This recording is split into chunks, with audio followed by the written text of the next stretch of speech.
Igbo mụrụ nze, Igbo mụrụ ọzọ, ekenekwa m. Obi bụ nsọpụrụ na pụrịna ị na-anya n'iru ma ị ga-ama maka na asị onye o mere amarugo.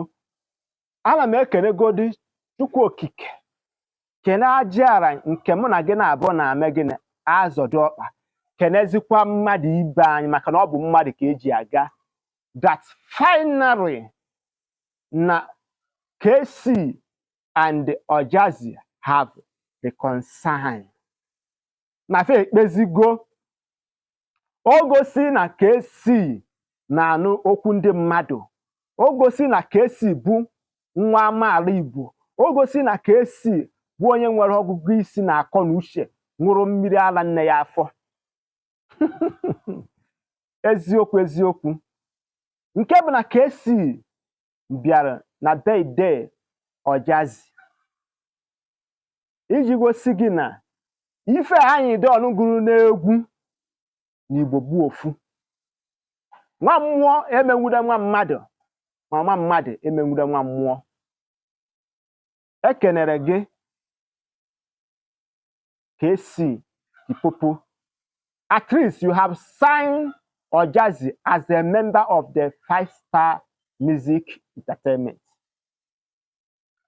Gịnwa bụ Ojazzy hụchara m ntị n'onu ma detuere m okwu a n'aja kpọrọ nkụ.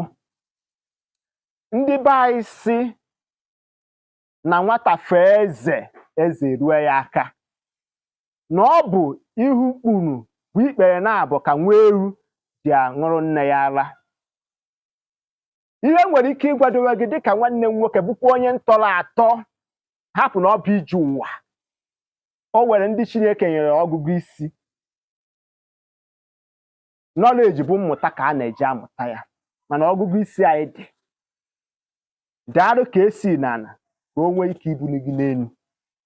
Maka na o nwere ndị na-achọ opportunity n'aka kcee. Dịka nwanne gị nwoke Igwe Credo kwuru na ịbịa na be Imon na be kcee na ị ga-afụcha ọtụtụ ndị big man dị iche iche na-achọ opportunity mana fe nwetara ya. Is a privilege and a grace agwụ gị nyere gị. So opportunity bịara na nke ebu a, nwanne m emegherikwara emegheri. Madonna were mee gịnị chọwa ife ị na-achọ. Enekwana ego anya, kama ife nwere ike ịgwadowe gị bụ nebe anya fame connection. Were kcee ka ị wee kwuzuo n'iru akwụkwọ. Maka the influence of kcee ji eme gị ị gaa far, gaa more country, continent. Maka na ọ bụ mmadụ ka eji aga. Learn from me and listen very well. Ka ị nwee ike ịṅụ aṅụrị n'ụwa a ị pụtara. Finally, kcee nwanne m, dịka m si wee kwu n'ife ozi na ị gere m ntị. Na jeenụ ka unu lụgharịa that music egoro I dey pray. Tinyegodi Ojazzy na that music. Fishọgodi that music, wepụta ya ka ife dị iche egbe na egbe. Ka ịgba na nke ikpeazụ a n'ime ọnwa ekeresimesi a na ala Igbo niile eje ha eme gịnị? Eje ha gbabụ ntutu. Mata amata na o nwere mmụọ so nwa amadi a na-akpọ Ojazzy were aga. Ọ bụrụ mmadụ niile ga-emete ya bụ ife. Ọ bụrụ mmadụ niile ga-afụta ya bụ ọja.